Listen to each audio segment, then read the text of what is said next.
Welcome to my worm channel, and today I've got to make my pre-compost. I am out. I really need some worm pre-compost for Grandpa and my littles, so today that's what we are going to do. I have a mixed variety of different carbons since I don't have specifically one type of carbon. And I thought it would be a great way to basically create a diversity of different carbons for my community and the littles. So today we've got a mix of wood shavings, for my husband doing his woodworking and, you know, his dust collector and everything, collecting all that. So I've got a bit of that. I've got some shredded newspaper and cardboard. I've got some leaves and stuff that I have collected from my property. And I've also got coir. I've got, as far as the nitrogen goes, I've got a good amount of coffee grounds that I've collected from the local coffee shops. It should be enough for the amount that I make, because my container is a 20 gallon. So I need 12 gallons of carbon and 8 gallons worth of nitrogen. And so if you follow along with me, we are going to be doing that. Because it's really hard for me to try and mix it all in the big bin, I am going to break it down into parts. So that way I don't have to try and mix the big bulk of the amount. So I'll be breaking it down into portions, mixing it up, putting it in my container, and then mixing it all together after I have mixed up the majority of it. Because if you haven't watched one of my videos before, I have a back injury, a neck injury. So I've got a bit of injury going on in my back, and it's just hard for me to try and, you know, bend over and do large amounts. So it's easier just for me to, you know, mix it this way and then put it in the big bin and then just mix it that way and set it, you know, and leave it. So let's get started. And I'm going to start with finding my thingy. There it is. Okay, so as far as measurement, I'm just going to go by this. It's not, I'm taking a guess the 1 gallon's up here. Now, you know, liquid versus solid is going to be a different amount, but it'll more than likely work out to a point anyway. So we're going to start with the 8, what I'm going to do, probably 5 gallons worth of, break it down to 5 gallons worth of carbon for right now. And what I basically run out of, like if I run out of my paper shreds, then I'll go to the next bit of carbon. And then when I run out of that, I'll go to the next bit of carbon. So it will be a mix of all the different kind of carbons that I've got going.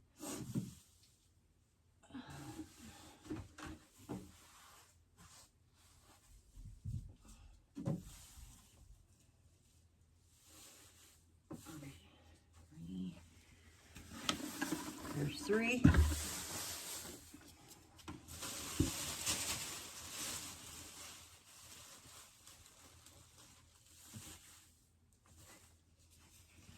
Okay, there's 5 there.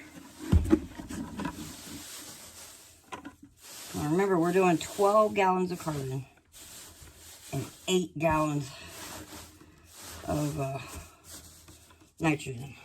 So there's 5 so far. Now, we need 8 gallons worth, so we'll split this up into 4 gallons here, and roughly another 2 gallons of the grounds.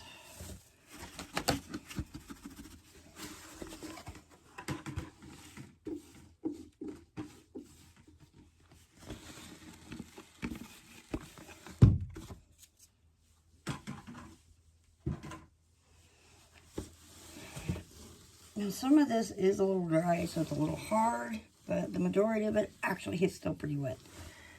So this is going to be interesting to see how this paper works in here, since it is still pretty wet since I've had them for a couple weeks. But that's okay. It just adds the moisture into it. I just gotta keep track now of how many I've done. So I've done 5 gallons and 4 gallons.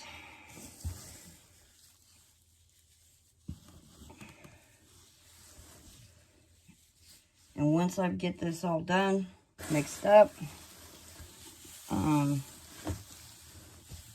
then I will be setting and forgetting until tomorrow.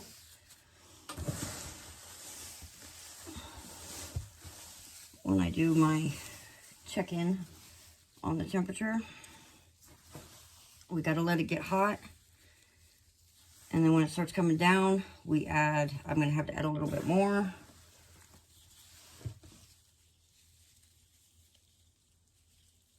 And then let it do a second time.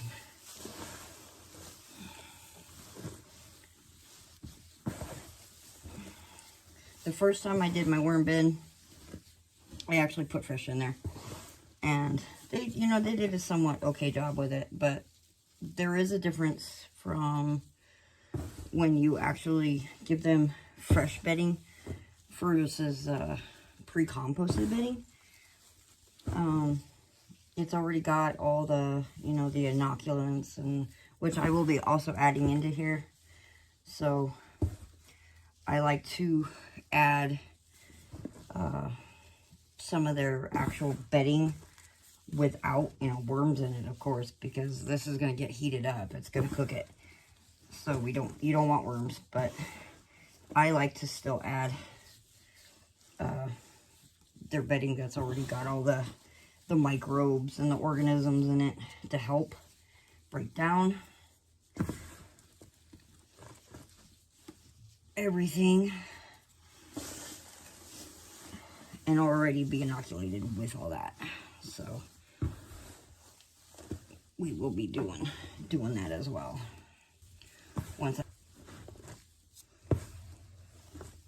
Question: do you like the smell of coffee? I know I do. I really do. I know Rockin' Worms, she's stated numerous times she's not a big fan of the coffee odor. But, you know, for me, I love the smell of coffee. Fresh brewed coffee is the best smell in the world. And then when you get into the coffee grounds, I actually like the smell of the coffee grounds. It's just the smell I actually enjoy. It's kind of weird. I don't know if it's just me, but I really enjoy the smell of coffee.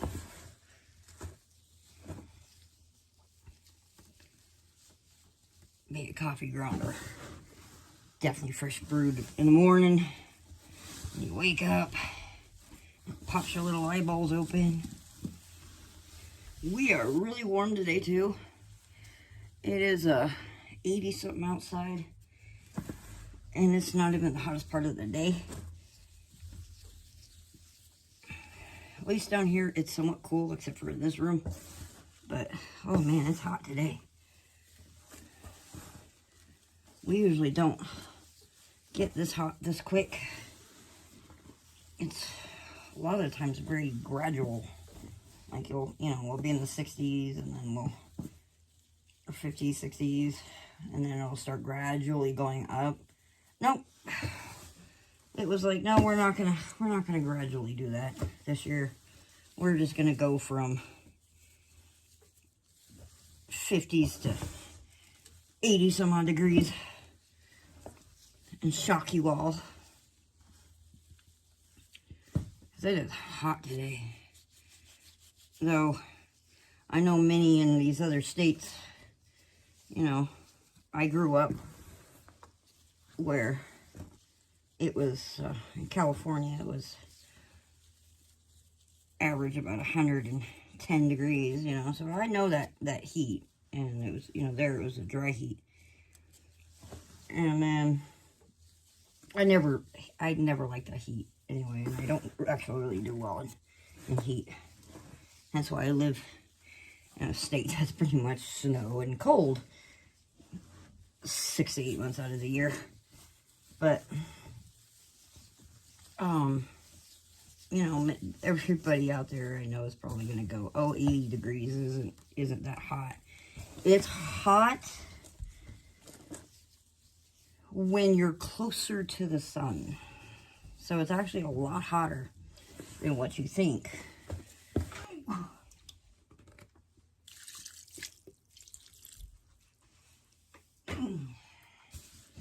Sorry, I'm grunting, moaning, and groaning. My back's already... Oop. Oh, no. My back's already... Oh, no. I made a mess. That was not good. I just got that over my wall. You don't want to have dry pockets. You don't want to have dry anything when you're doing this, or even in your worm bed. But you don't want it too wet.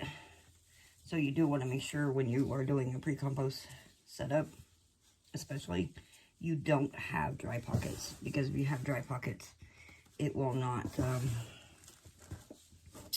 cook evenly. It'll only cook in certain areas, and when you go and work it, you'll find that dry pocket. And that dry pocket sometimes can interfere in its process. So you definitely want to make sure none of your bedding is dry. It's got to be moist. Not sopping wet, but it's got to be moist.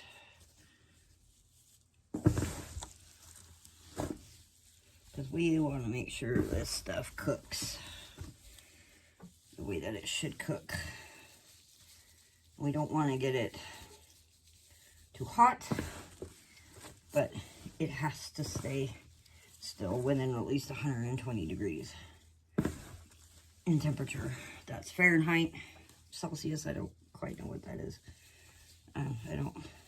I can't remember the equations for Celsius and Fahrenheit, but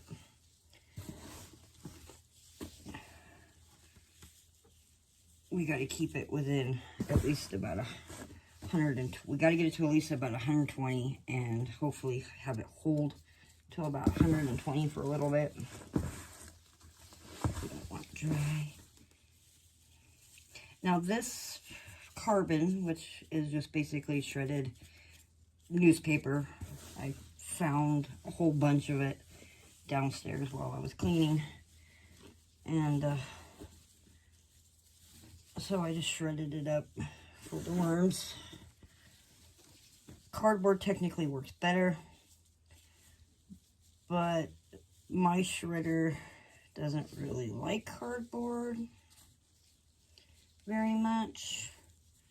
So I've been thinking about maybe doing a little bit of an upgrade for a shredder that can handle doing cardboard a little bit better than what the current one I've got does. It'll do it, but I noticed it will kind of peter out a lot quicker when I try to do cardboard. So I don't do a whole lot of cardboard in it. Or basically what it does is it starts getting really hot, and then it'll just shut down. So it reaches its internal temperature a lot quicker with cardboard.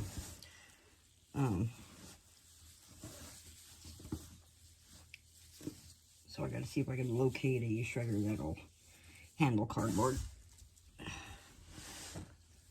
Because heaven forbid, I get tons of boxes. My mom gets tons of boxes. You know, we get quite a bit of boxes. And cardboard actually helps soak up a lot of the moisture too better than like shredded paper does. It doesn't really soak it up very well.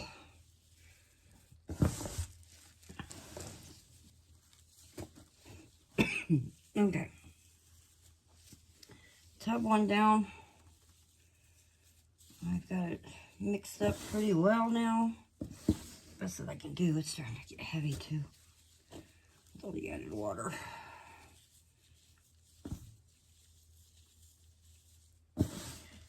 I try to break up a lot of these big clumps of coffee grounds as well, so it will evenly, you know, work.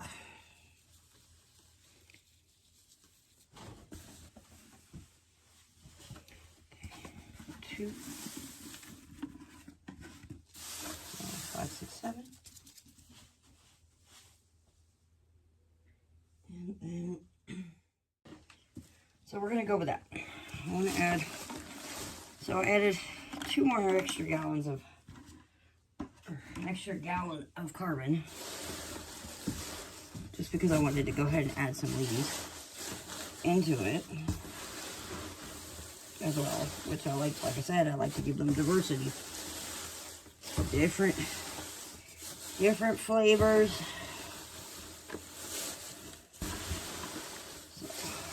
So they've got paper. They are gonna have a little bit of coffee ground paper as well, here and there. And then, oh, I still have to add, that's about a half a gallon. I've got the Coir as well that I was gonna add to help keep everything from sticking really bad, because the paper and wood chips tend to clump, and the Coir actually helps prevent that. And so does the coffee grounds, but I wanted to add some Coir as well. So this is how many gallons did I do? 4. And so this is 8 gallons of coffee right here. So here's my 8 gallons of nitrogen. Okay, so now as you notice, some of these are moldy. And that's because they were sitting, so they got a little mold, which is fine. Not breathing it is fine, but worm-wise, it's fine.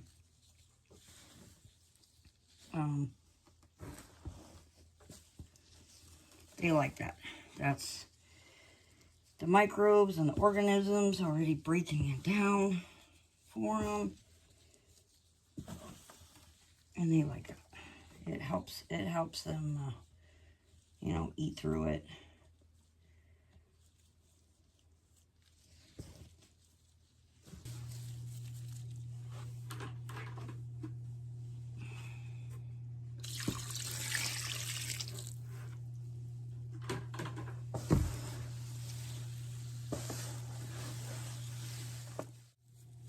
And a side note too, that the reason why I also want to add different forms of carbon is because some of the species of worms that are in my community, they are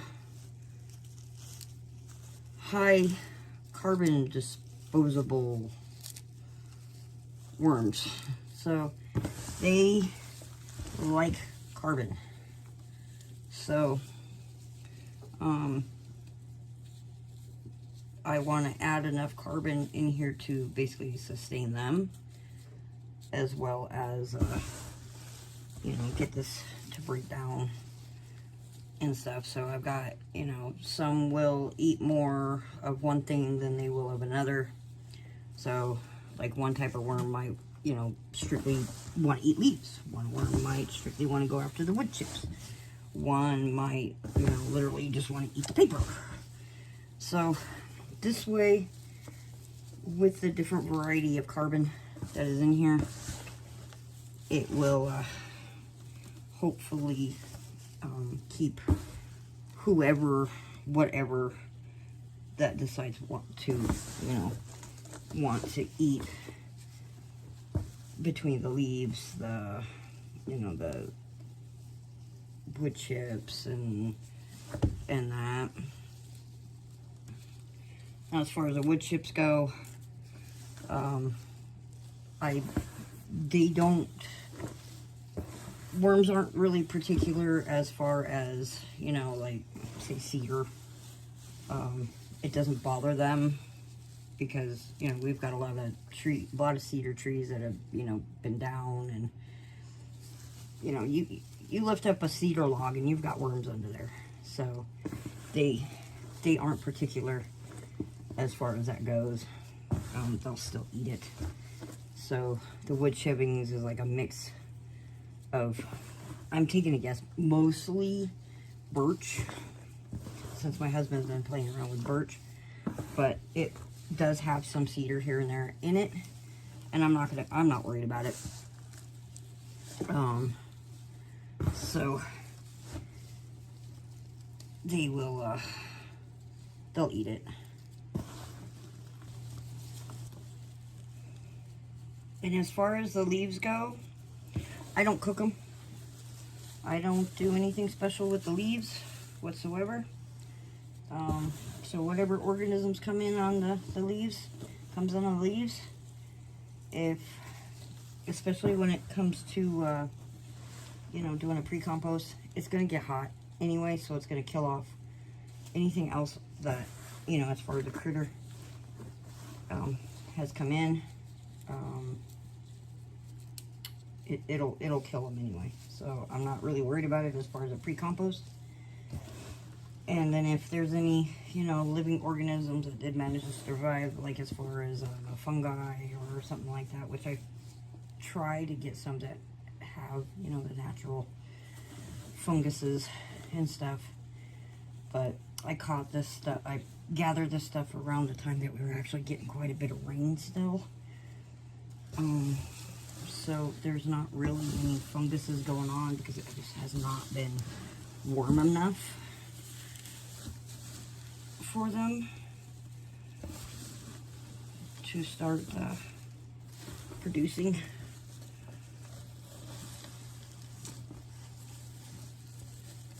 But I'd rather have natural nature anyway. Because the more, you know, aspects that you've got of that, the better your bin will be.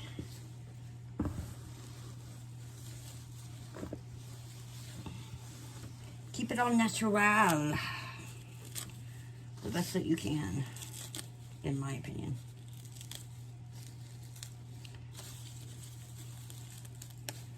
That's just my opinion. Everybody's a little different. Some people like to cook their leaves, you know, to get off anything bad and stuff like that, but I don't. I don't bother, because then that means I might end up with more springtails or isopods. I just not a big fan of the centipedes. And I've said that before in my other videos. More times than not, that's what I end up with of an unwanted guest, is centipedes. And centipedes will eat worms, so they are not welcome in here. And if I find one, it took me forever to try and catch the one that I did find because they're fast little buggers. You know, I tried to catch it and kept missing it. I finally got it. But other than that, I don't bother. There's no point. Especially if you're pre-composting. It's going to cook anyway. It will kill whatever bin creatures you got. Getting up to 120 degrees. So 116, you know, to 120 degrees. It's going to kill them. So I'm not at all worried about it. Now, if I add leaves to my bin, I still don't cook it. I don't feel the need to remove the good stuff that is in, you know, what actually helps break things down for the worms. Because that's basically when you cook it, put it in the oven, that's what it's going to do. It's going to kill it all off. And, you know, it's not going to help. It's not going to help your bin. Now, this, I'm only saying I don't do it because it depends on where you live. I live out in the woods. I don't use chemicals or anything, you know. And where I collect it at is out, you know, I got a pretty good sized piece of property with, you know, I live in the woods. So I just go out and gather it, and I just plop it right in. Now, if you are in an area where you spray, or you know you have possible chemicals, you know, floating around, I probably wouldn't do it. Because you don't know if those chemicals will actually affect your worms any. So it kind of depends on your current situation. I can get away with it just because I get it literally from, you know, the woods where there's no pesticides or anything, and I don't spray or do any of that out here. So I can actually feasibly get away with it. Somebody else, like out in, you know, your city areas, you got to be careful. Like where I grew up, growing up, we had crickets everywhere. And then, you know, new neighbors came in, and one in particular, that woman was literally OCD as far as, you know, spraying and, you know, getting rid of those slugs at 10 o'clock at night with a umbrella and a flashlight, you know, spraying the slugs. We started seeing a decline in the crickets. So, you know, it really sucks that people are that hell-bent on taking out, you know, bugs like that so bad that they kill off other populations of needed insects, you know, and stuff. You can do it other ways without, you know, contaminating the whole area and stuff. And then the neighbor next to us started spraying and doing all his stuff, and it just got to the point where we didn't have crickets anymore. You didn't hear one cricket at all. And that is my favorite sound, is listening to crickets. Now, where I live now, I still don't get to hear crickets. And I think it's just because we're too far up and we get too cold. Because we get slightly colder than down in the town does. So I think that's just the reason there, is we're too high up and we're too cold. Because I haven't heard one cricket in my place. But when I go into town, driving down the road, you hear crickets all over the place on the side of the road. It's not fair. But you know, it is what it is. If they don't like being this high up, then, you know, that's their natural thing. I can't really complain, but at least I get to hear them down in town.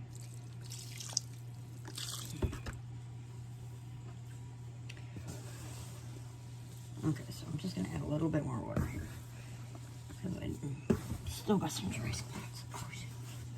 And I'm making a mess.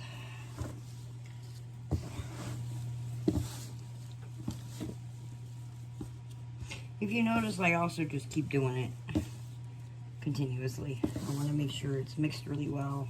I want to make sure I get, you know, a lot of the coffee grounds where, you know, they're really hard clumps like this, you know.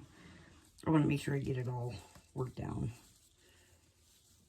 So I will keep doing this until I feel comfortable that it's ready, you know. Oh, did you get it? Did you get it, Minnie? Did that fly bother you? Did you get it? Oh my goodness. Oh boy. It's in here. Hey, your buddy's in here. Yep, he's in here. Manny, your fly's in here. He's right there. Hear him?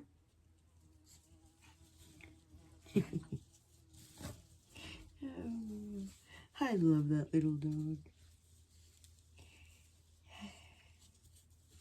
He does not like flies because they buzz around his ears and he hates it.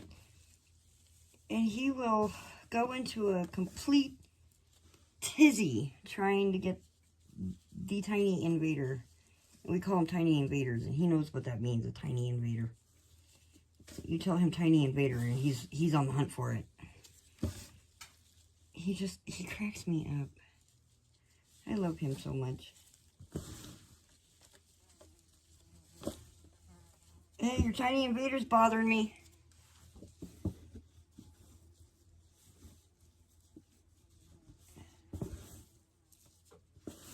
You failed to get it. Oh, you're gonna hide under there so it don't find you? Oh, that's a new one.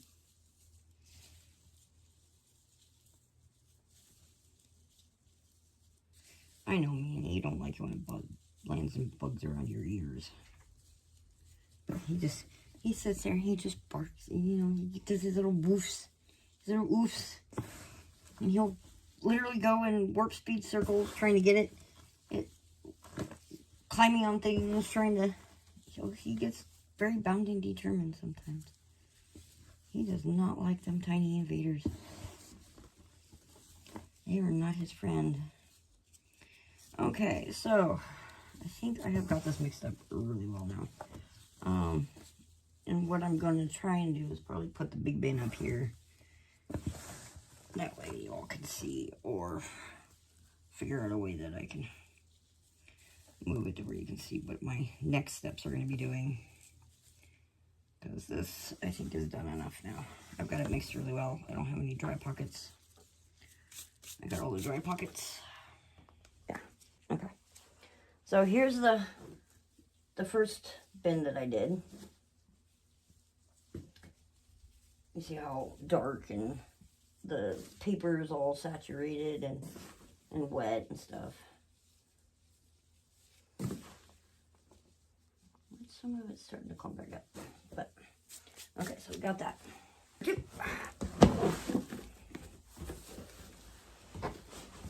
Now, this is going to be fun because I've got a full container now to try and mix everything else that I'm going to be adding. Oh, I guess I missed a dry spot. Okay, I'll just mix that in there. Carbon. So 13 and then 8 gallons worth of nitrogen. But I am still going to add one more roughly half gallon worth of carbon, and that is going to be the Coir. So it helps, well, probably not even a half a gallon. So it helps for everything not to clump. Okay, I'm going to add some Azomite in here.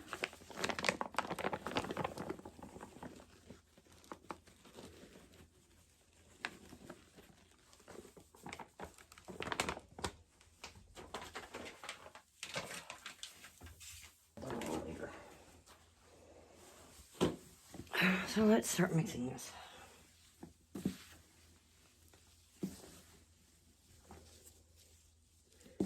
Now, when you do a pre-compost, you definitely want to have a good amount of moisture, but not too much.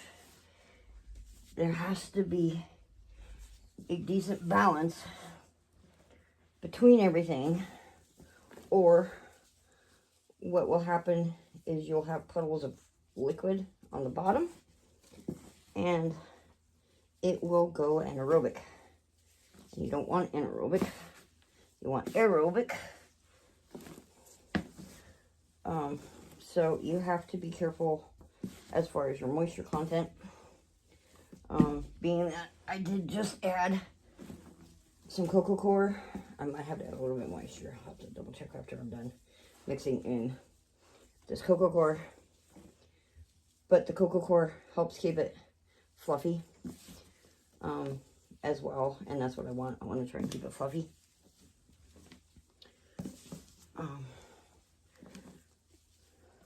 And the cocoa coir does help do that. Plus, it does help hold on to the moisture in here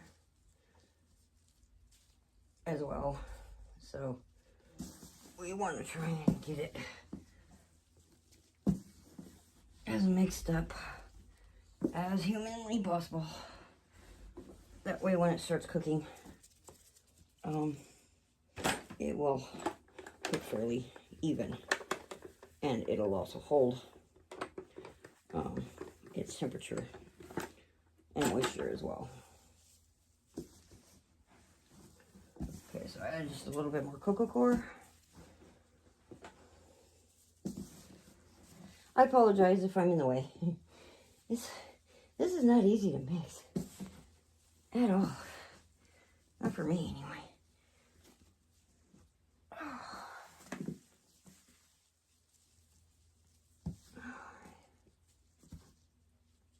I think this is probably as good as I'm gonna get. Now the Azomite itself also will help lower the pH a little bit, because coffee can raise it. Not much, but it can raise it a little bit. Plus it also gives, you know, the other micronutrients back into this as well. And stuff like that. So, I just don't want to go overboard with it. And I think my pH meter is on the fritz. So, I can't exactly, every time I stick it, no matter what I stick it into, it still shows me the same pH. So, I think the pH portion of it has stopped working.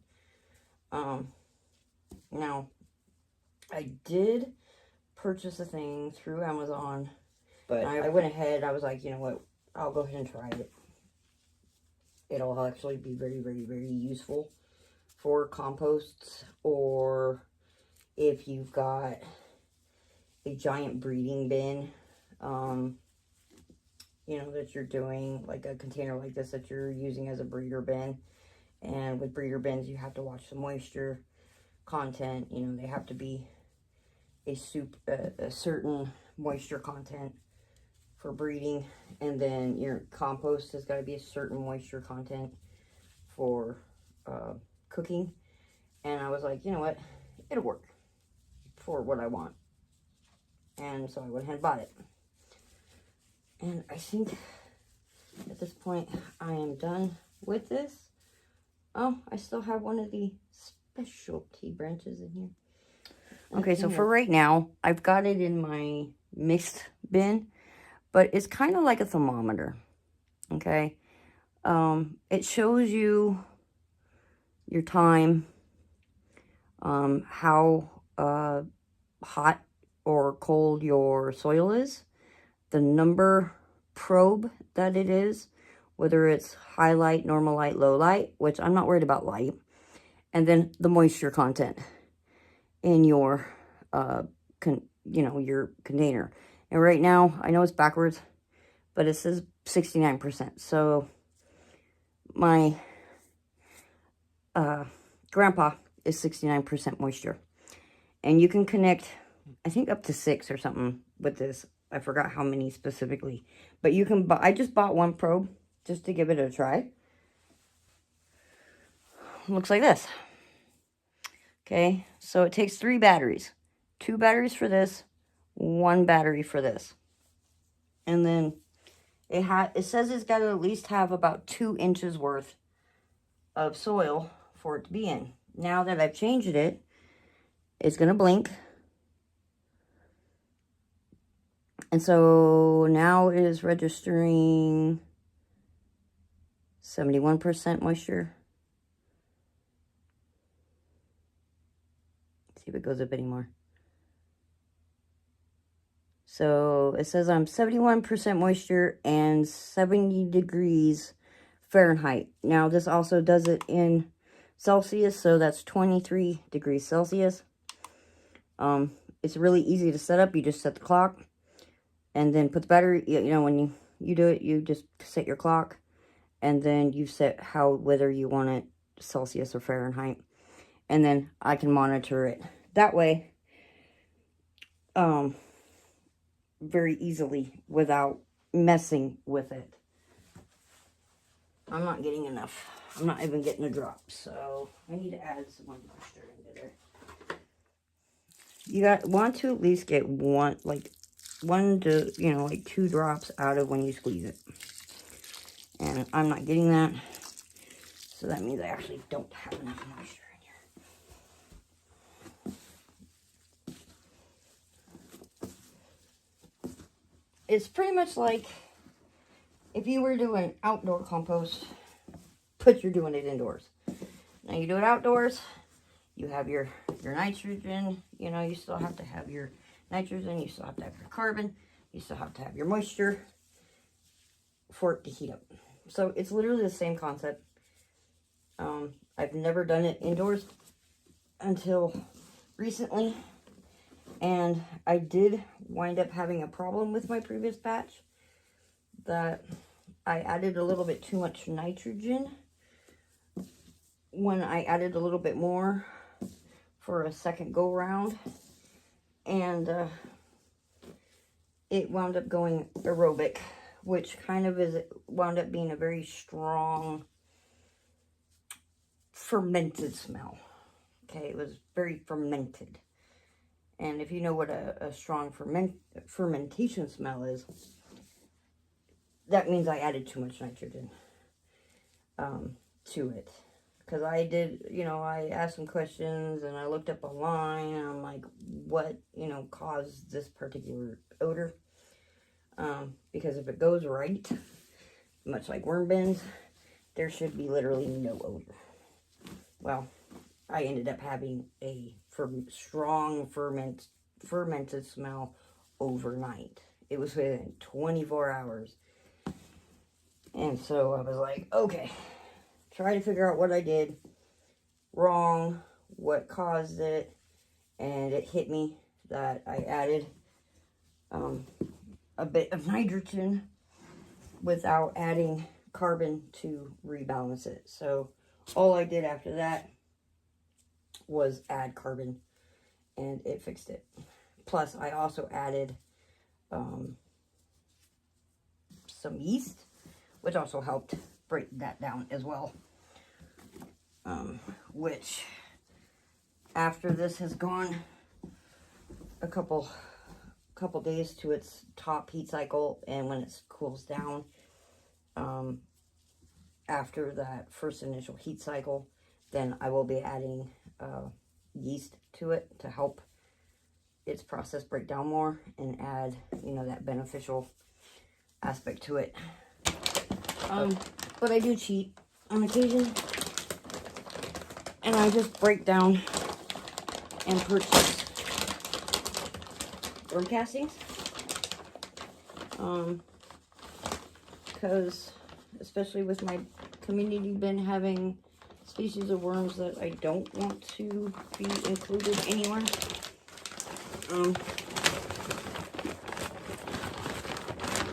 I cheat. And this stuff is pretty damp still, so it's just weird that they added quite a bit of rock into it. And it looks like it does have some, like, maybe vinegar as well.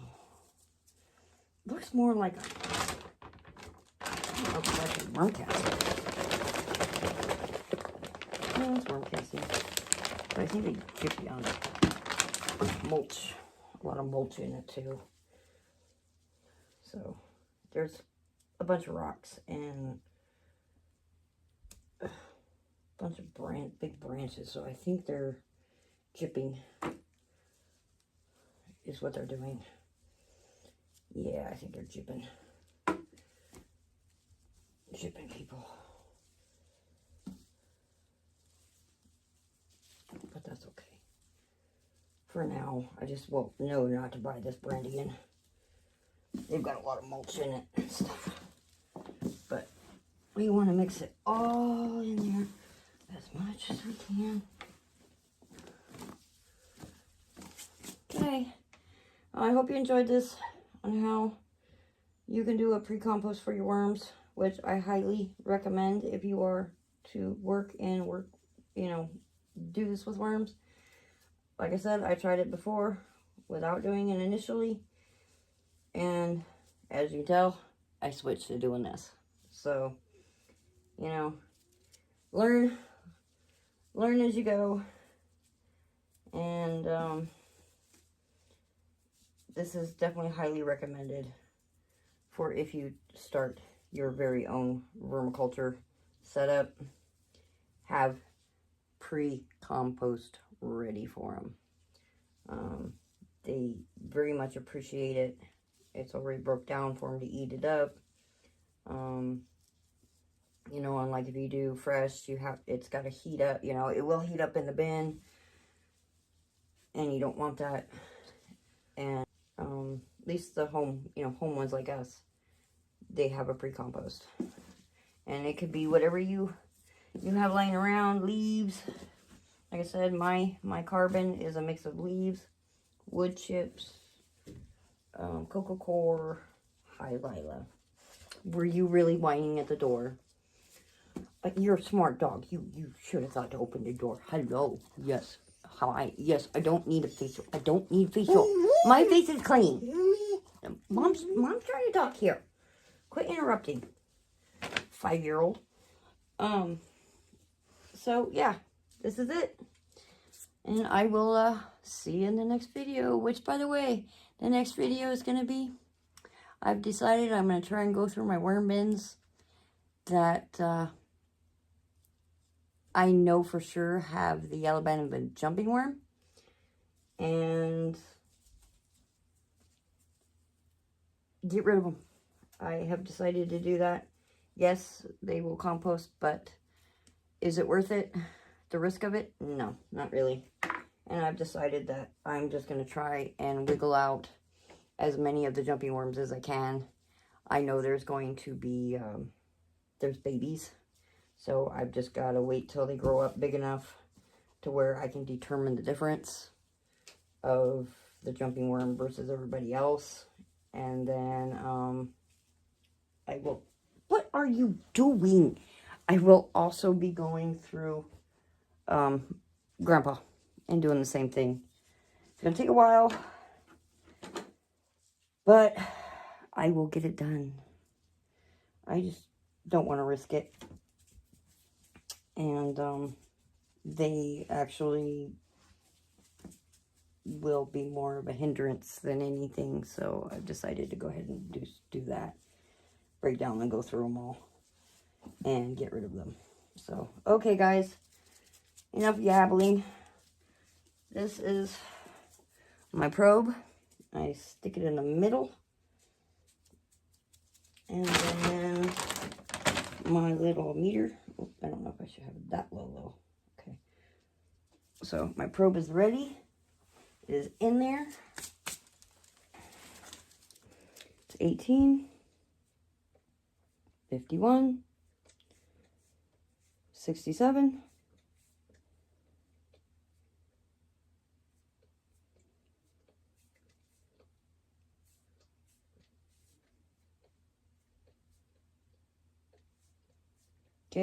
67 moisture and 71 degrees in temperature. So now we just gotta wait. Have a good one, and we'll talk to you later.